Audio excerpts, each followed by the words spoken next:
Hola, muy buenos días estudiantes. Espero se encuentren muy bien ustedes y sus familiares. Ahora vamos a trabajar con la asignatura de preparación del entorno clínico y vamos a hablar sobre la unidad del paciente hospitalizado y la unidad de enfermería. ¿Ya? Primero que nada vamos a definir qué es lo que es la unidad de enfermería. Y esta se define como el conjunto de departamentos y recursos materiales que están relacionados con este profesional de la salud y que se disponen para mantener los cuidados necesarios para los pacientes que son ingresados al centro hospitalario, ¿ya? Podemos ver acá que se encuentra la estación de enfermería donde están los computadores, hay un mesón y es donde se va a almacenar las fichas clínicas, los registros de enfermería, los exámenes, entre otros, ¿ya? Entonces, esta unidad de enfermería o estación de enfermería que se le denomina está conformado por diferentes áreas, ¿ya? Entre ellas tenemos el control de enfermería o de planta, que esta se busca la zona más estratégica para ubicarla y que tiene el objetivo de facilitarnos el trabajo. Y esta está conformada, como dije anteriormente, por el mostrador, por un computador y por el sistema de intercomunicación de habitaciones, en donde el paciente en su sala tiene el timbre, él lo presiona y dentro de la estación de enfermería se prende una luz y te marca qué sala y qué cama es la de la que están llamando. Entonces uno va a ver el paciente. También está conformada por las habitaciones de los pacientes, por la zona específica de registro de información, que es en la parte donde se van a guardar las fichas clínicas, los registros de enfermería y exámenes. También está conformada por el almacén para guardar la ropa de cama en material limpio, por ejemplo, las sábanas, los cubrecamas, las frazadas, ¿ya? El almacén de materiales y productos sanitarios, ¿ya? Donde se van a guardar los insumos de curación, los frascos para las tomas de exámenes, ¿ya? La sala de medicación, que es una sala o un área que está limpia en donde vamos a preparar nuestros medicamentos, tanto sean orales, sean para administración de vía endovenosa, intramuscular, subcutánea, intradérmica, ¿ya? También vamos a tener la sala de usos múltiples, que es en donde se realizan actividades de entretención con los pacientes. Por ejemplo, un día le hacemos una charla a los pacientes, no sé, una educación de reanimación cardiopulmonar. Generalmente estas salas se utilizan en el área pediátrica, donde los niños tienen sus juguetes, o para el Día del Niño se realizan actividades, se traen payasos, globos, ¿ya? También tenemos la sala de estar o de descanso, que hay salas para los enfermeros y enfermeras y hay otra sala para los técnicos en enfermería. Tenemos las salas de visitas, las salas de aseo para el personal sanitario, para los profesionales. Está la sala de aseo para visita, donde pueden ir al baño. Tenemos un espacio destinado para guardar los dispositivos y aparatos de movilización, como por ejemplo los andadores, las sillas de rueda, las muletas, ¿ya? Tenemos un espacio de almacenamiento donde se guarda el carro de paro. Recordar que el carro de paro siempre tiene que estar conectado a un enchufe porque tiene que tener batería. Tenemos el para preparar medicamentos, tenemos el electrocardiograma que se guardan. Tenemos también dentro de la unidad de enfermería la sala que es destinada para el médico que se encuentra de guardia, de turno, para una emergencia. Y también se consideran los pasillos, ¿ya? ¿Por qué es tan importante esta extensión de enfermería? Porque va a dar respuesta a las necesidades básicas de los pacientes. También va a potenciar y estimular el trabajo del equipo y va a garantizar su seguridad física y emocional, porque también necesitan un periodo de descanso.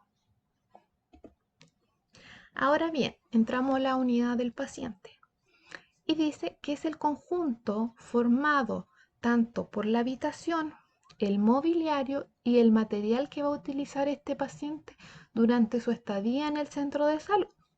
Como podemos ver en las imágenes, hay algunas cosas como la cama, la ropa de cama, ¿ya? El timbre, la lámpara, las tomas de oxígeno, ¿ya? Que estas siempre tienen que estar en la pared, la mesa, el basurero, las barandas, el escabel, la silla, ¿ya? Esos son como los básicos. Entonces, existen ciertas características que tiene que tener esta unidad del paciente, ¿ya? Como por ejemplo, si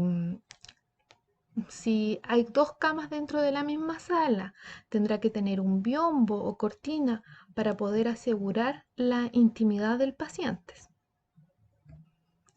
Ahora, ¿de qué va a depender las características de la unidad del paciente? ¿Cómo vamos a distribuir la organización? ¿Ya? Eso va a depender de la edad de nuestros pacientes. Por ejemplo, no es lo mismo si tenemos pacientes pediátricos que adultos. Las patologías que tenga este paciente. No es lo mismo si estamos en un servicio de medicina que si estamos en una unidad de cuidados intensivos. No se tiene que tener la misma vigilancia con los pacientes. Va a depender el estado clínico, si el paciente está estable o si está grave, y el tipo de hospital en que estemos trabajando. ¿Ya? Entonces, no siempre van a estar los mismos equipos e insumos en la unidad del paciente.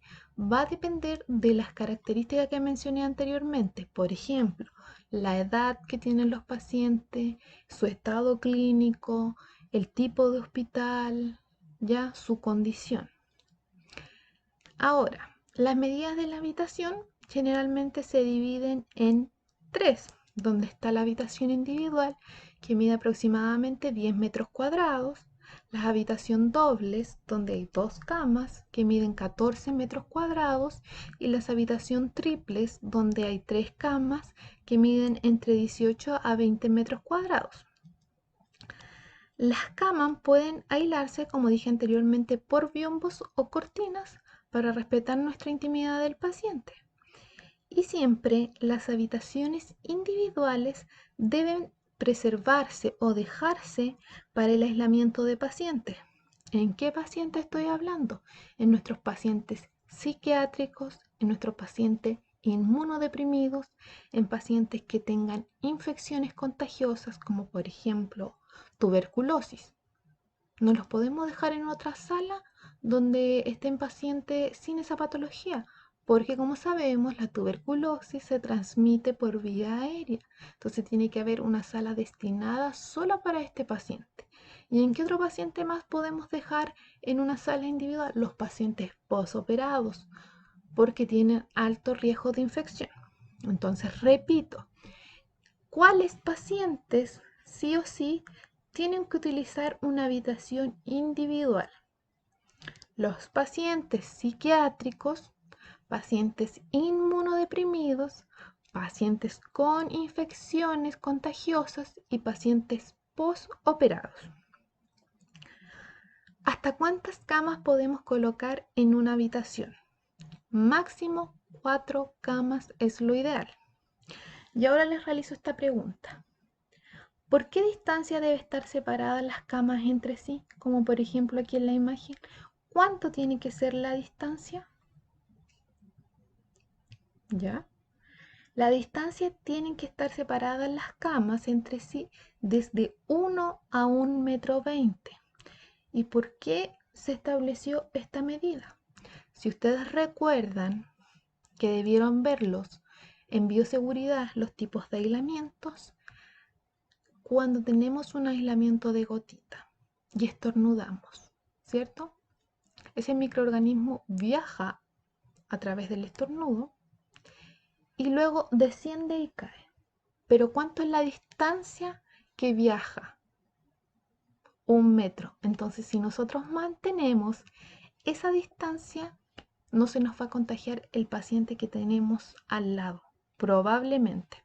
Y si es que respetamos los aislamientos, y si nos lavamos las manos, es todo un conjunto, ¿ya? Acá les coloqué una imagen de una sala de un paciente individual, donde nos da las características de la habitación. Por ejemplo, dice que las paredes deben estar pintadas de un color claro y sin brillo para que el paciente pueda dormir tranquilo. Por eso se eligen estos colores. Las tomas de oxígeno y sistema de vacío deben estar fijas en la pared y en la cabecera del paciente. ¿Por qué en la cabecera del paciente? Porque en el caso que necesitamos realizar una nebulización o en el caso que necesita el paciente estar conectado a oxígeno. Por eso no puede estar, por ejemplo, acá en los pies, porque no nos llegaría el circuito. En cambio, si está acá, se conecta directamente. Tenemos el sistema de comunicación interna, que es acá, que en este caso hay un teléfono, pero también puede ser un timbre, que es para comunicarnos con nuestra estación de enfermería. Se prefiere la luz natural que la artificial, pero pueden ser ambas. En este caso tiene una ventana. La altura de las paredes tiene que ser de 2,5 metros. Las puertas, este es un gran detalle que siempre pasa en los hospitales, porque no son diseñados por el personal de salud, sino que por un arquitecto. Las puertas son demasiado angostas, entonces cuando nosotros necesitamos pasar las camas, siempre está el problema que se dificulta la entrada, ¿ya? El aseo de la sala tiene que ser completo. Los baños se van a adaptar según si el paciente tiene alguna discapacidad física, ¿ya? Esa es la sala tipo, como la más común. Pero también tenemos otros tipos de unidad del paciente. Y esto va a depender según la unidad. Por ejemplo, tenemos la unidad de pediatría. Si nosotros pensamos, me imagino una unidad de pediatría generalmente tiene colores alegres, caricaturas animadas en las paredes. Si yo veo, ya no tenemos el mismo tipo de cama, sino que tenemos cunas para los niños más pequeños, ¿ya? ¿En qué más se diferencia? Que se tiene que tener una visión general de todos los niños, por lo tanto nuestra estación de enfermería está al medio y para ver para la otra sala hay vidrios que te permiten visualizar a todos tus pacientes.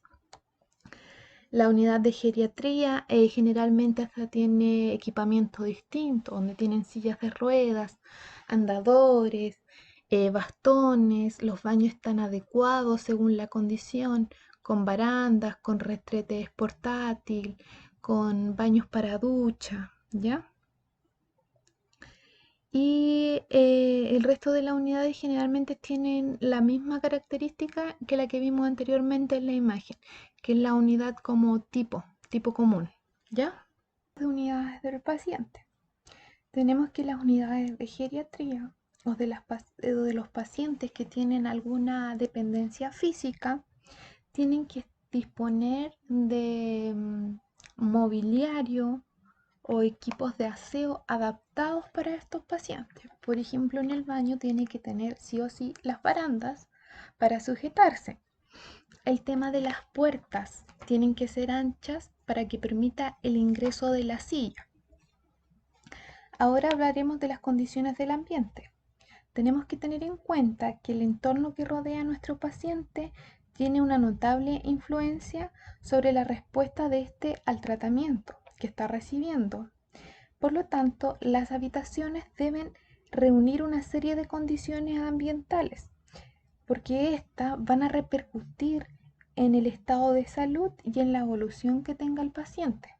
Por lo tanto, si tenemos peores condiciones ambientales, más lenta será la recuperación del paciente. Por lo tanto, tenemos que tratar de que estas condiciones ambientales se cumplan. Como dice acá, tienen que ser espaciosas las salas, tranquilas, soleadas y deben mantenerse limpias, ¿ya?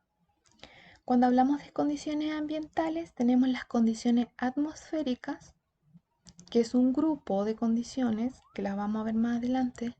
Aparte tenemos la iluminación y la insonorización, que tiene que ver con los sonidos, y la limpieza. Comenzamos con la temperatura del ambiente. Se dice que la temperatura del ambiente tiene que estar entre 20 a 22 grados Celsius, ¿ya? En los pasillos puede estar entre 20 a 21. ¿Y por qué dirá que en los quirófanos tiene que haber mayor temperatura, entre 25 a 28? ¿Por qué creen ustedes? Bueno, yo creo que es porque el paciente que está en quirófano tiene menor ropa para abrigarse. Por lo tanto, está expuesto a que disminuya la temperatura. Además, si está sedado, existen algunos sedantes que bajan la temperatura corporal. ¿Cómo vamos a regular esta temperatura? La vamos a regular a través de nuestros termómetros, que no son los mismos termómetros que utilizamos para medir la temperatura corporal, o los termostatos, ¿ya? Que están generalmente dentro de la sala del paciente o en los pasillos. Ahora existen varios hospitales que tienen circuitos cerrados de ventilación. Esto se le debe realizar un correcto mantenimiento para evitar la contaminación.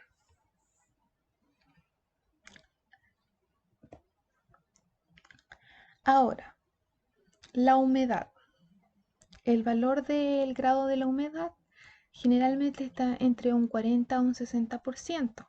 Este se mide con higrómetros, que lo coloqué en la imagen, que nos muestra aquí en el 20% el porcentaje de humedad de la sala, ¿ya? Y el descenso del grado de la humedad va a favorecer la diseminación de microorganismos.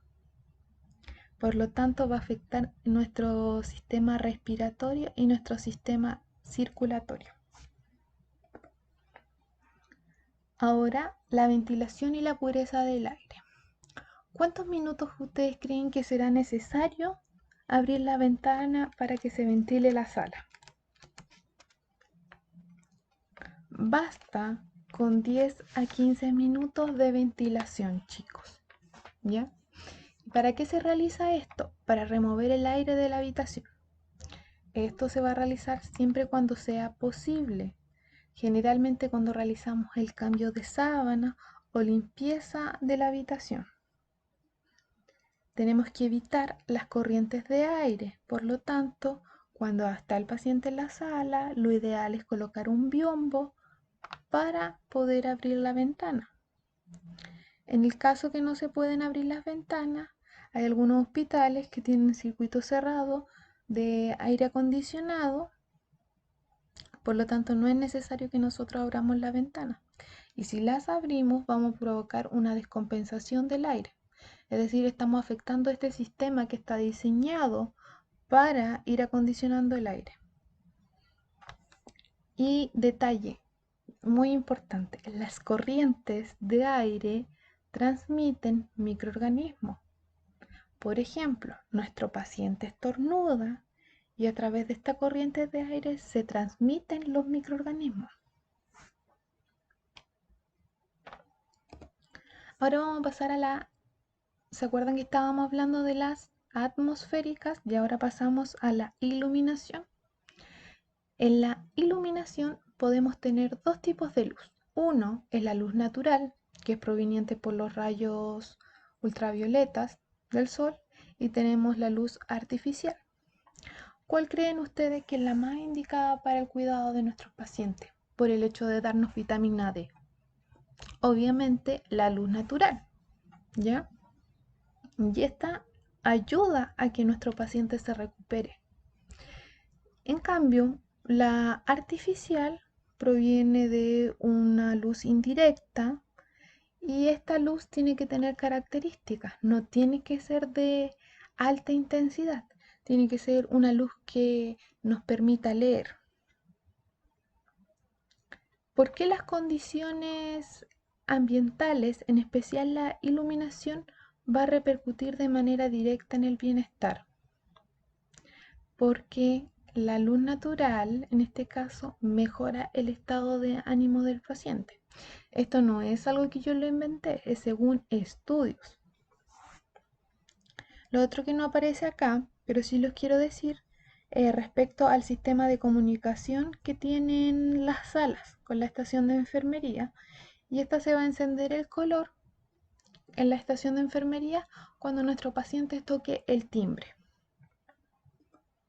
Ahora, las condiciones de insonorización que tiene que ver con los ruidos. Sabemos que el ruido ambiental se expresa en decibeles y esto va a provocar cansancio en los pacientes. Es lo mismo que a nosotros cuando estamos durmiendo y el vecino tiene una fiesta desde las 3 de la mañana hasta las 7. ¿Cómo andamos al otro día cuando hay que trabajar? Cansados, con fatiga, malhumorados. Lo mismo les pasa a los pacientes. Entonces nosotros, ¿cómo podemos evitar tratar de interrumpir lo menos posible las horas de sueño de estos pacientes? Por ejemplo, respetar los carteles cuando dicen silencio, hablar en tono moderado y evitar las risas llamativas y escandalosas, moderar el volumen de la televisión o radios, si es que hay dentro de la sala. Controlar la utilización de teléfonos, por ejemplo, si tenemos pacientes joven, que quieren ocupar el teléfono, decirle que lo utilice con audífonos, porque quizás a los otros pacientes les molesta. Cuando realizamos el control de signos vitales, la madrugada, tratar de con el carrito meter lo menos posible ruido para no despertar a todos los pacientes, ¿ya? Utilizar calzado de suela flexible, que no con tacos porque mete mucho ruido, ¿ya? Por ejemplo, cuando hablábamos de ruido externo, si ustedes se colocan a pensar qué ruidos externos pueden afectar a los pacientes, tenemos los ruidos de las obras de calle, los ruidos de la sirena. ¿Y cómo vamos a tratar de disminuir estos ruidos? Estos ruidos que teníamos acá, que eran los externos. ¿Cómo los puedo disminuir en el hospital, si estoy hospitalizado? Bueno, existen sistemas de aislamientos que se colocan para evitar los ruidos que se encuentran al exterior. Ahora pasamos al punto de las condiciones de higiene y limpieza. Primero que nada, la limpieza es diaria dentro de la habitación del paciente. Se realiza diariamente el cambio de sábanas, de cubrecama, de frazadas, ¿ya? ¿Por qué? Porque las condiciones no higiénicas nos permiten la acumulación de microorganismos. Por lo tanto, nuestros pacientes van a estar más propensos a tener infecciones. Además, es incómodo tanto para el personal de salud como para las visitas el olor a vómito, a exudado, a deposiciones, a orina, ¿ya? Y aquí vamos a trabajar la otra semana con la técnica de desinfección de la unidad del paciente. Yo sé que ustedes el año pasado tuvieron que aprender la confección de los diferentes tipos de camas. No creo que no lo hayan pasado. La confección de la cama cerrada, la confección de la cama abierta, la confección de la cama quirúrgica, ¿ya? Entonces ahora nosotros no vamos a ver eso. Vamos a trabajar con la desinfección terminal de la unidad del paciente, que es la técnica que se realiza cuando el paciente se va de alta, en donde se desinfecta toda la unidad del paciente para poder recibir a otro nuevo. ¿Cuál es el mobiliario y materiales de la unidad del paciente? Como nombramos recién, aquí están los básicos que se pueden ver en la imagen. Como repito, esto va a variar según la unidad. Por ejemplo, no es lo mismo No vamos a tener esta unidad que sale en la imagen si estamos trabajando con pacientes pediátricos. ¿Por qué? Porque yo desde la estación de enfermería no voy a tener una visualización de mis pacientes. Recordar que son pacientes pequeños, que generalmente tienen atragamientos o se mueven en la cuna, se paran en las farandas, por lo tanto siempre tienen que estar con contenciones, por lo que tengo que estarlos vigilando constantemente. Tenemos diferentes unidades, por ejemplo la UCI, la coronaria, la unidad de diálisis, medicina interna, cirugía, ¿ya?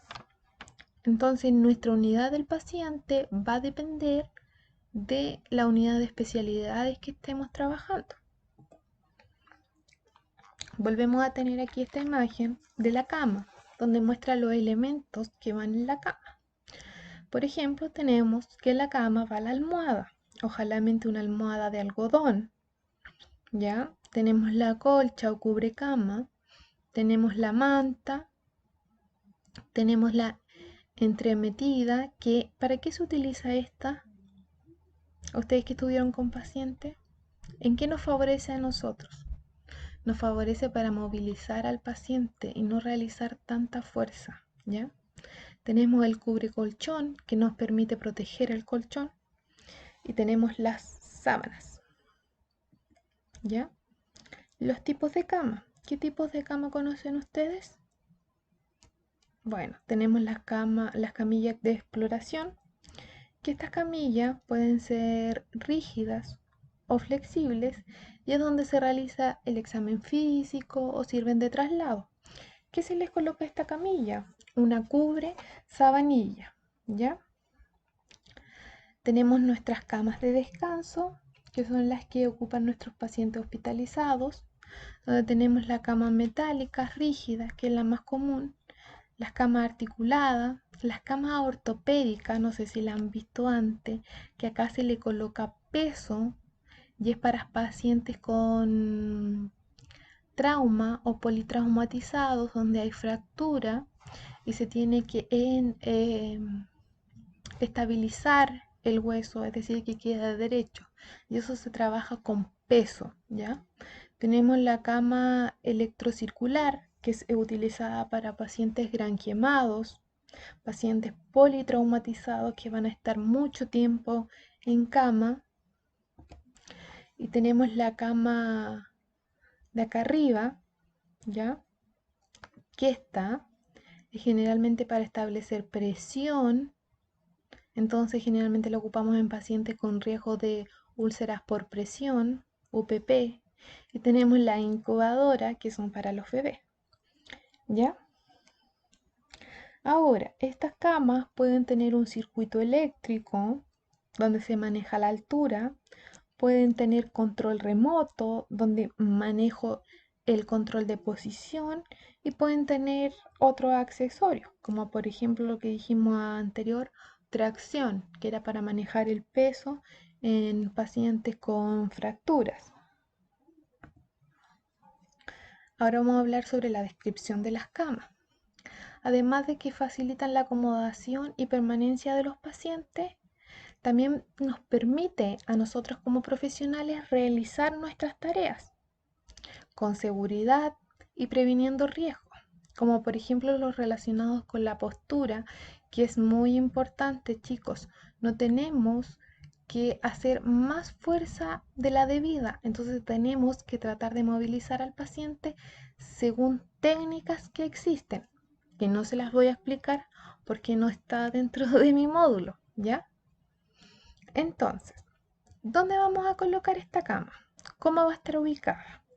La cama debe estar distanciada con otra cama 120 centímetros, ¿ya? Y 112 centímetros como mínimo desde la cama a la pared, ¿ya? La parte donde va la almohada, es decir, la cabecera, nunca tiene que estar ubicada bajo la ventana ni demasiado cerca a una puerta, ¿ya?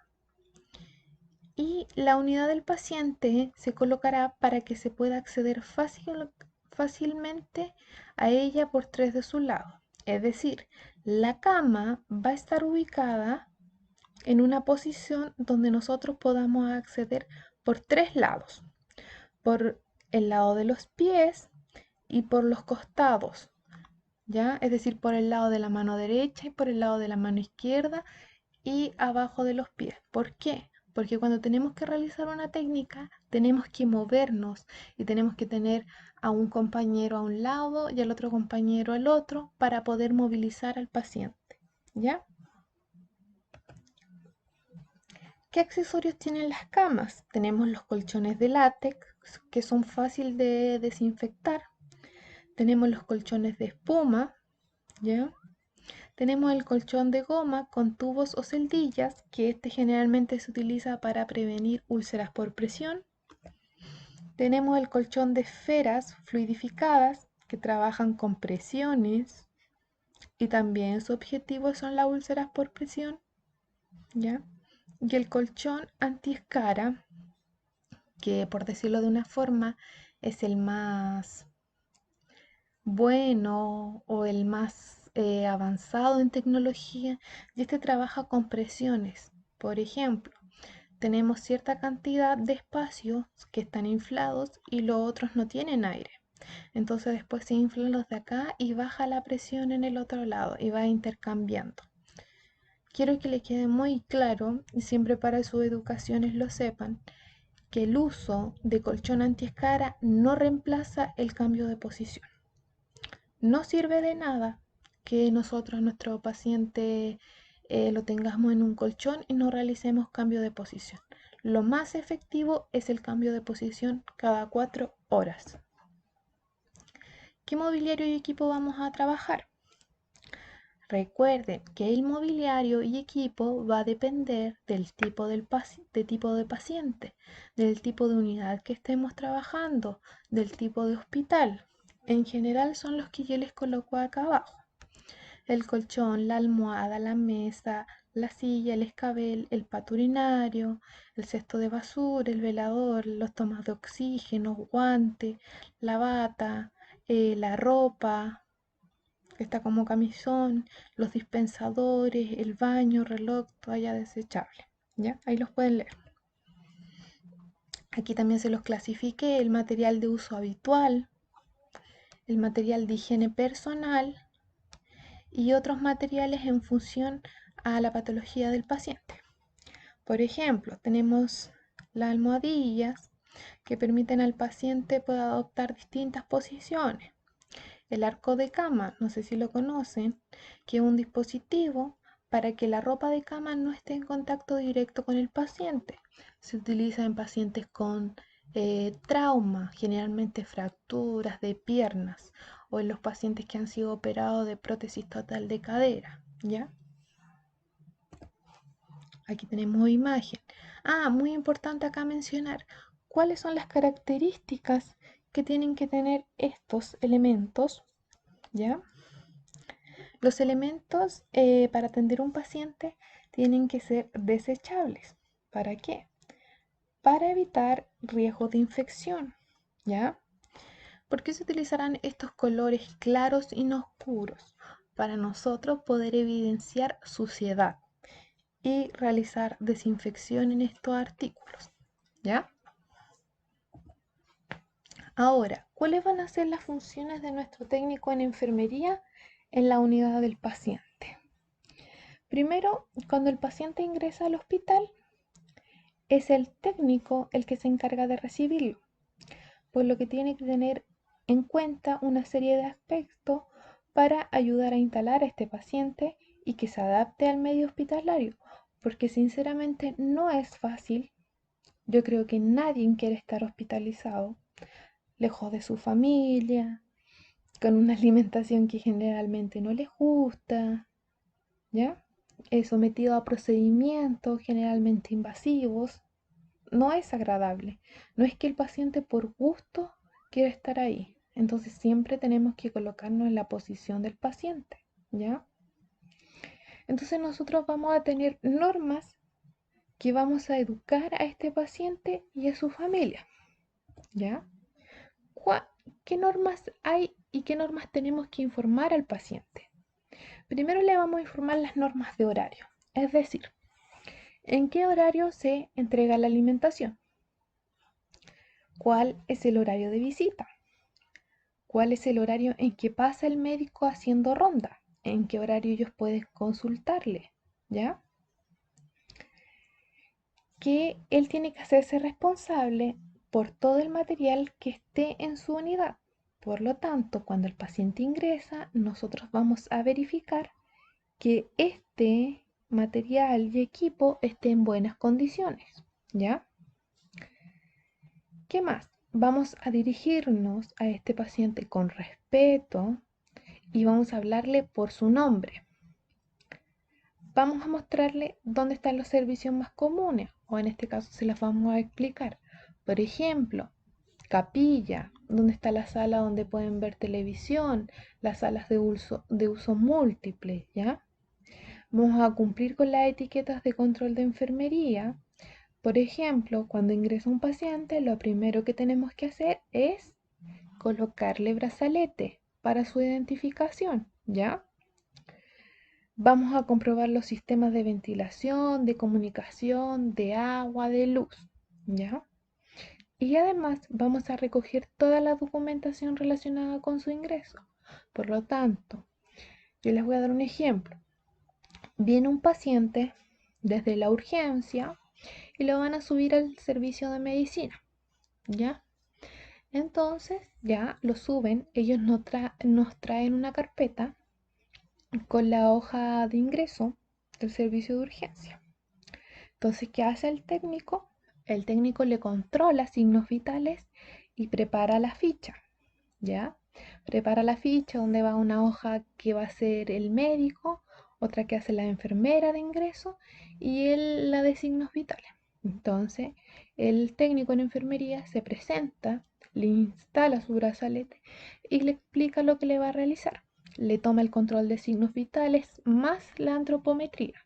Por lo tanto, le toma presión, frecuencia cardíaca, frecuencia respiratoria, saturación de oxígeno, temperatura, EVA, lo pesa, lo mide, le calcula el índice de masa corporal, ¿ya?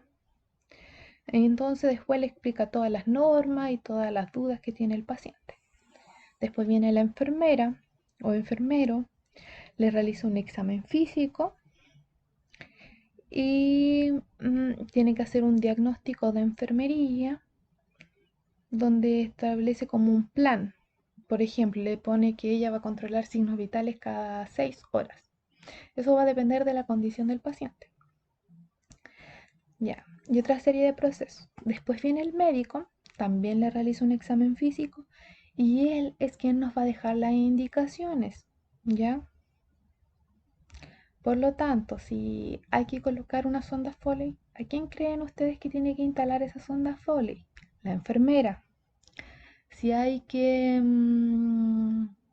colocar un suero, ¿quién tiene que hacerlo? La enfermera. Si hay que recoger documentación, ¿quién tiene que hacerlo? El técnico en enfermería. Por lo tanto, el técnico va a llamar y va a decir, necesito la ficha de tal paciente, porque dentro de los hospitales hay un registro de los pacientes. Entonces, en administración, ellos buscan la ficha del paciente y la vienen a dejar al servicio de medicina y la adjunta para que después el médico vea el historial de ese paciente. Quizás consultó veces anteriores o quizás es su primera consulta, ¿ya? Eso sería por ahora, chicos. Les envié la actividad. Espero la resuelvan a conciencia. Son, si mal no recuerdo, 6 preguntas de desarrollo. La primera consiste en que hagan un plano simple sobre la unidad de enfermería. Por lo tanto, que busquen en el centro, coloquen la estación, después coloquen la sala, los alrededores, la habitación. Algo súper simple. Después vienen preguntas de desarrollo con pequeños casos, ¿ya? Y después al final vienen 3 preguntas de alternativa. Nada muy complicado. Si tienen alguna duda, me la hacen saber. Yo estoy disponible para responder todas sus consultas y repasar los puntos que no quedaron claros, pero espero recibir consultas. Recuerden que cuando envíen su actividad deben enviarme la autoevaluación de esta igual, ¿ya?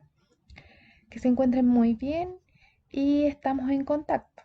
En la próxima clase vamos a ver la técnica de desinfección terminal de la unidad del paciente. Hasta luego, chicos.